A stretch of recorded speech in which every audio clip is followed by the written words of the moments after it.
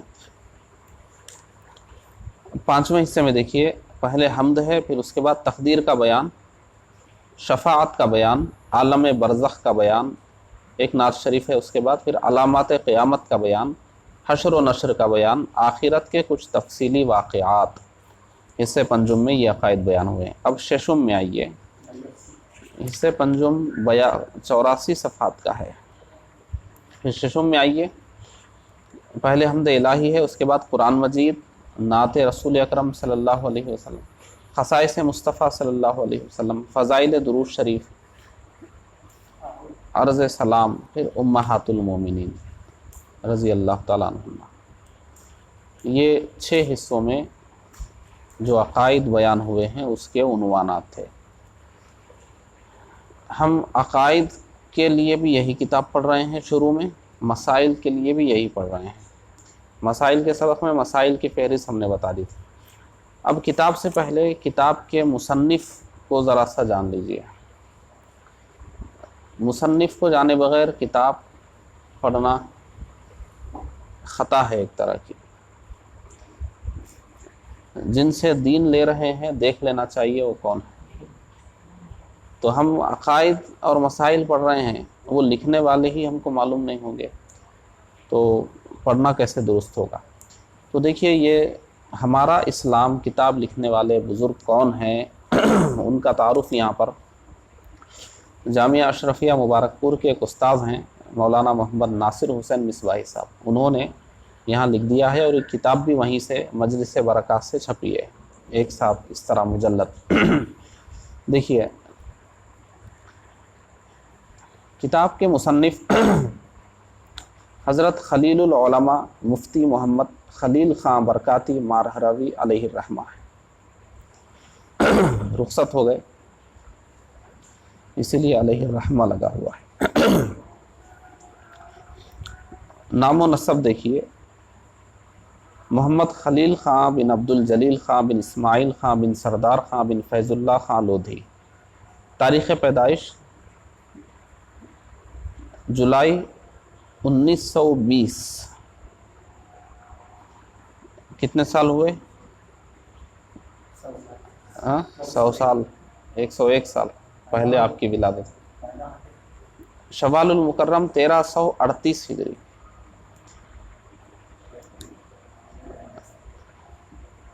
موضع ولادت ضلع علی گڑھ کے ایک مشہور قصبہ دادوں سے متصل موضع کھریری میں ایک متوسط گھرانے میں آپ کی پیدائش ہوئی۔ متوسط گھرانہ، مڈل کلاس۔ بچپن، آپ کی عمر کے ابھی 6 ہی دن گزرے تھے کہ والد ماجد کا سایہ شفقت سر سے اڑ گیا۔ کیا کہہ رہے ہیں؟ دیکھیے غور سے سن لیجئے مصنف کا تعارف۔ آپ کی عمر کے ابھی 6 ہی دن گزرے تھے کہ والد ماجد کا سایہ شفقت سر سے اڑ گیا۔ دادا جان اسماعیل خان نے اپنی کفالت میں لیا، لیکن وہ بھی جلد ہی داغ مفارقت دے گئے۔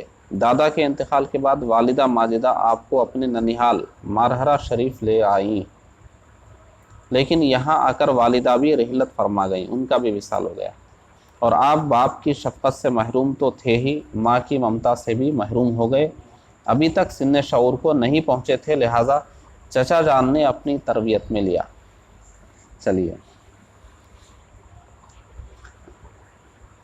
تعلیم و تعلم۔ مارہرہ شریف ضلع ایٹا کا ایک مشہور و معروف قصبہ ہے، جہاں سلسلہ قادریہ کے مشائخ اعظام کا فیضان صدیوں سے جاری ہے۔ حضرت برکت اللہ عشقی علیہ رحمت و رضوان وہیں تشریف فرما ہیں، اور ہندوستان میں سلسلہ قادریہ کی بڑی قدیم خانقاہ ہے، اور اعلیٰ حضرت علیہ رحمت و رضوان کا پیر خانہ بھی وہی ہے۔ اچھا، آپ مارہرہ شریف کے محلہ کمبوہ افغان روڈ پر اقامت پذیر ہوئے۔ وہاں کے دستور کے مطابق آپ نے بھی ابتدا میں انگریزی تعلیم حاصل کی، اور اوائل 1934 میں انگریزی مڈل اچھی پوزیشن میں پاس کیا۔ اسی دوران آپ نے 1.5 سال کا عرصہ اپنے چچا صاحب کے ہمراہ حیدرآباد سندھ پاکستان میں بھی گزارا۔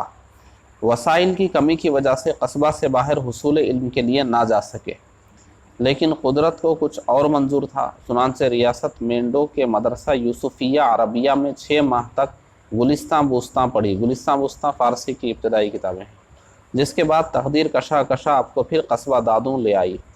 آپ نے ابتدائی دینی تعلیم اپنے نانا جان کرم خاں صاحب کے برادر حقیقی مولانا عبد الرحمن خاں رحمۃ اللہ تعالیٰ علیہ سے حاصل کی۔ مولانا عبد الرحمن مولانا لطف اللہ علی گڑھی رحمۃ اللہ تعالیٰ علیہما کے ممتاز تلامذہ میں شمار کیے جاتے ہیں۔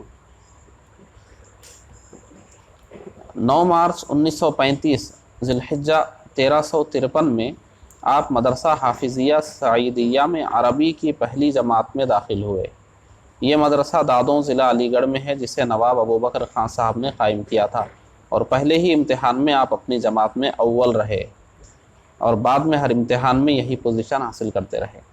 2 سال بعد یعنی 1355 ہجری میں نواب حاجی غلام محمد خان شیروانی رئیس ریاست دادوں علی گڑھ کی دعوت پر حضرت صدر الشریعہ مولانا حکیم محمد امجد علی صاحب اعظمی رحمۃ اللہ تعالیٰ علیہ مدرسہ منظر اسلام محلہ سودا گران بریلی شریف سے رخصت ہو کر مدرسہ حافظیہ سعیدیہ میں تشریف لائے۔ صدر الشریعہ وہاں تشریف لے گئے اور مدرسے کی تعلیمی سرپرستی قبول فرمائی۔ اس کے بعد مدرسے میں تعلیم کی بہار آ گئی۔ صدر الشریعہ کے جانے کے بعد وہاں پھر تعلیم بہترین ہونے لگی۔ تشنگان علم دین دور دراز سے جوخ در جوخ اپنی علمی پیاس بجھانے کے لیے آنے لگے۔ یہ دور مدرسے کا سب سے سنہرا اور شاندار دور تھا۔ اچھا،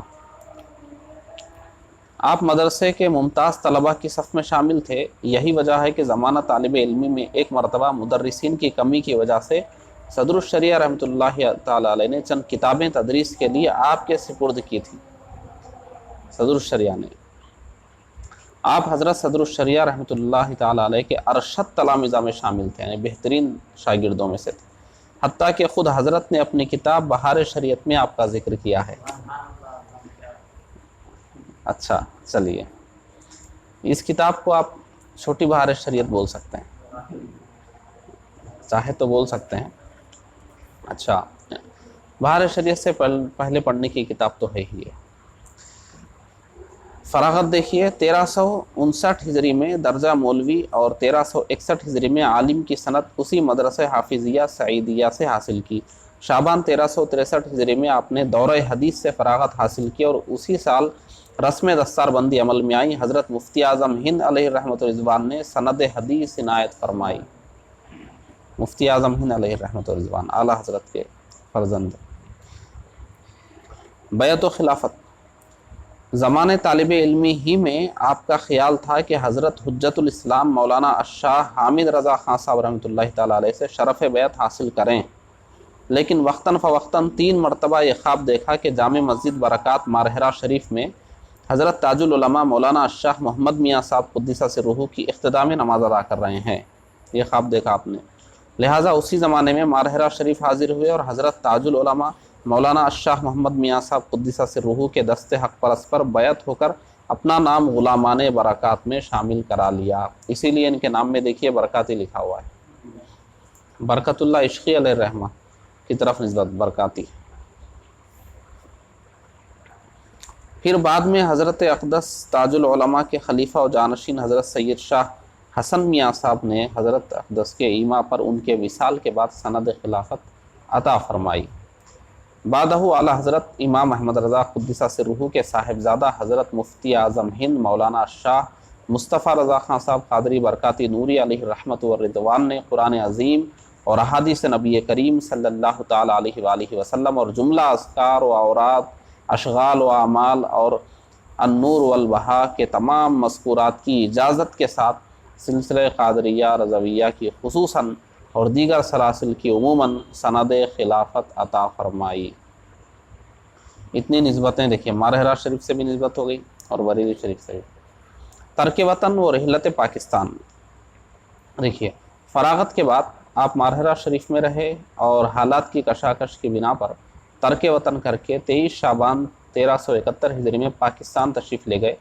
کچھ عرصہ میر پور خاص اور پھر کراچی میں 1 سال تک رہے۔ بعد ازاں حاجی محمد عمر صاحب برکاتی کے مشورے پر حیدرآباد منتقل ہو گئے، جہاں حاجی صاحب موصوف نے آپ کے لیے ایک مکان حاصل کر لیا تھا، آپ وہیں اقامت پذیر ہو گئے۔ مدرسہ احسن البرکات کا قیام اور تدریسی خدمات۔ جولائی 1952 عیسوی میں سید جعفر حسین شاہ صاحب مرحوم کی نگرانی اور سرپرستی میں دارالعلوم احسن البرکات حیدرآباد سندھ کی بنیاد رکھی۔ اس وقت دارالعلوم پورے سندھ میں ممتاز مقام کا حامل ہے۔ دارالعلوم کے قیام کے بعد زندگی بھر اسی میں مہتمم و استاذ رہے۔ آپ کے دست مبارک سے سینکڑوں طلباء نے درجہ حدیث سے سند فراغت حاصل کی۔ فتویٰ نویسی۔ دارالعلوم احسن البرکات میں تدریس کے ساتھ ساتھ فتویٰ نویسی کا کام بھی انجام دیتے رہے۔ آپ نے جو فتاویٰ جاری فرمائے ان کی تعداد تقریباً 5000 ہے، جو 12 جلدوں پر مشتمل ہے۔ 12 جلدیں ہیں آپ کے فتاویٰ کی، ایسا نہیں کہ یہ ابتدائی کتاب لکھے ہیں، بہت بڑے پائے کے عالم دین تھے۔ ذوق شعر و سخن۔ آپ ایک سچے نعت گو شاعر بھی تھے۔ آپ کا ایک دیوان پاکستان آتے ہوئے راستے میں ضائع ہو گیا، افسوس۔ دوسرا دیوان موجود ہے جس کی اکثر نعتیں مختلف رسائل کی زینت بن چکی ہیں۔ دیکھیے اویس رضا قادری صاحب کوئی پڑھے ہیں کیا؟ تصنیفات۔ تدریس و افتاء کے ساتھ آپ نے تحریری و تصنیفی کام بھی جاری رکھا۔ آپ کی تصنیف یا ترجمہ کے تحت تقریباً 60 کتابوں کے نام آتے ہیں، جن میں سے چند یہ ہیں: خلاصۃ التفسیر، قرآن پاک کے 17 پاروں کی تفسیر، 17 پاروں کی تفسیر آپ نے فرمائی۔ بہار نسواں، معروف با سنی بہشتی زیور، خواتین کے لیے۔ عقائد اسلام، ترجمہ سبع سنابل شریف۔ نور علی نور، ترجمہ سراج العوارف۔ الصلاۃ، چادر اور چار دیواری، یہ بھی خواتین کے لیے۔ شرح فیصلہ ہفت مسئلہ۔ حکایات رضویہ، ہماری نماز، موت کا سفر، فتاویٰ مفتی اعظم سندھ، دیوان نعت۔ ہمارا اسلام۔ زیر نظر کتاب ہمارا اسلام علم فقہ و عقائد میں حضرت خلیل العلماء کی مقبول ترین کتاب ہے، جو ملک و بیرون ملک بہت سے اسکولوں اور مدرسوں میں شامل نصاب ہے۔ اس کتاب کے ہزاروں ایڈیشن ملکی غیر ملکی ناشرین، انجمنوں اور اداروں نے شائع کیے اور کئی بار مفت تقسیم ہوئے۔ اس کا ترجمہ سندھی، ڈچ اور انگریزی میں بھی شائع ہو رہا ہے۔ اس کتاب کی خاص خوبی یہ ہے کہ یہ سوال و جواب کے انداز میں لکھی گئی ہے، جس سے مسائل کو سمجھنا نہایت آسان ہو گیا ہے۔ الحمدللہ ہمارے لیے شرف کی بات یہ ہے کہ محبوب نگر میں اس کتاب کو لانے کا شرف ہم لوگوں کو نصیب ہوا۔ القاب۔ مفتی صاحب موصوف مفتی اعظم سندھ بلوچستان کے لقب سے مشہور و معروف ہے۔ مفتی اعظم سندھ ہاں۔ علماء و احباب نے آپ کو خلیل ملت کا خطاب دیا۔ خانقاہ برکاتیہ اور خانقاہ رضویہ سے آپ کو خلیل العلماء کا لقب عطا ہوا۔ وفات۔ مفتی محمد خلیل خان صاحب قادری کا وصال رحمۃ اللہ تعالی علیہ 28 رمضان المبارک 1405 ہجری 18 جون 1985 کو افطار کے وقت حیدرآباد میں ہوا۔ کتنے سال ہوئے؟ 1985 85 ہاں ہم لوگ پیدا نہیں ہوئے تھے۔ چلیے، نماز جنازہ میں کم و بیش 20,000 افراد نے شرکت کی۔ اس زمانے میں 20,000۔ خانوادہ غوثیہ حضرت غوث اعظم رضی اللہ تعالیٰ عنہ کی اولاد میں سے ایک بزرگ حضرت شیخ عبدالوہاب شاہ جیلانی رحمۃ اللہ تعالیٰ علیہ کی درگاہ شریف جیلانیہ کے احاطے میں آپ کی آخری آرام گاہ بنی۔ آپ کا مزار پر انوار مرض عوام و خواص ہے۔ زائرین ہر لمحہ فاتحہ خوانی کرتے رہتے ہیں۔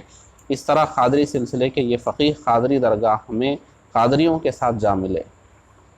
آپ نے اپنی پوری زندگی دین متین کی خدمت میں گزاری۔ سرور کائنات علیہ الصلوات والتحیات سے محبت و وفاداری آپ کا شیوا تھا۔ آپ کی زندگی کے ہر شعبے میں عشق رسول کی جھلک نمایاں ہے۔ مفتی صاحب اپنی رائے میں بڑے صائب تھے، یعنی درست تھے۔ ایک بار جو رائے ظاہر کی کبھی اس سے رجوع کی ضرورت پیش نہ آئی۔ اہل حیدرآباد پر آپ کا یہ احسان ہمیشہ رہے گا کہ آپ نے ان کی اصلاح کے لیے ہر معاملے میں راہ حق کی رہنمائی فرمائی۔ اعلیٰ حضرت امام احمد رضا قادری بریلوی رحمۃ اللہ تعالیٰ علیہ سے آپ کو والہانہ انسیت و محبت تھی۔ یہی وجہ ہے کہ آپ کی تحریروں میں جگہ جگہ رضویت کی تازگی اور بہار جلوہ گر نظر آتی ہے۔ یہ تعارف، اس کو ذہن میں رکھ لیں انشاءاللہ۔ اگلے سبق میں اگلی نشست میں سبق شروع کریں گے.